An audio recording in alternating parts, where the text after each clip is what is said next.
Tuesday at Rooms to Go. Live from Dallas-Fort Worth's WB, this is WB News at 9. I think it's going to be for federal and state prosecutors both. They're probably going to have to be more careful and cautious in who they strike.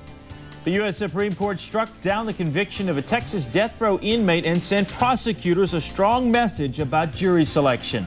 The Supreme Court is giving a Texas death row inmate a new trial, ruling that Dallas County prosecutors intentionally excluded blacks from the jury. The High Court says those Dallas prosecutors had strategic methods to keep black jurors out. WB33's Heather Behrens has more. Thomas Miller L. was convicted of capital murder in 1986 for the death of an Irving motel clerk. Miller L., who is black, has long claimed that Dallas County prosecutors unfairly excluded black jurors from his trial. Today, on a ruling of 6-3, the Supreme Court agreed and overturned his murder conviction. I was shocked.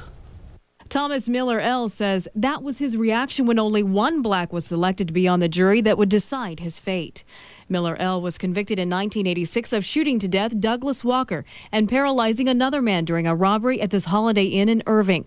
His guilt was never in question, but how he was convicted has long been debated. We had just all white jury except one. I knew that who wasn't going to win.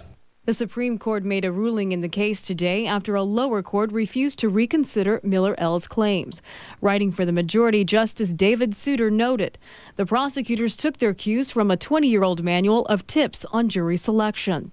The Supreme Court referring to a 1963 Dallas County manual that instructed prosecutors to do the following: do not take Jews, Negroes, Dagos, Mexicans, or a member of any minority race on a jury.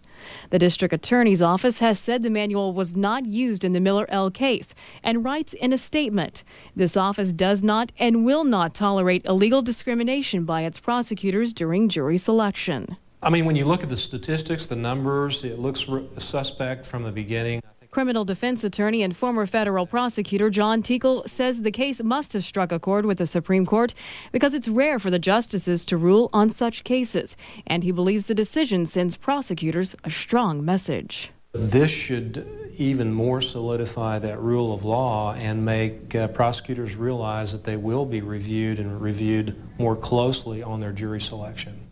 So what's next in the case? It's not clear if Thomas Miller L. will end up in a courtroom again.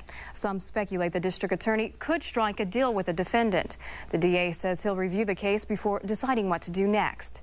Heather Behrens, WB News at 9. A testimony began today in the second trial of a part-time preacher accused of killing 3 civil rights workers in Mississippi.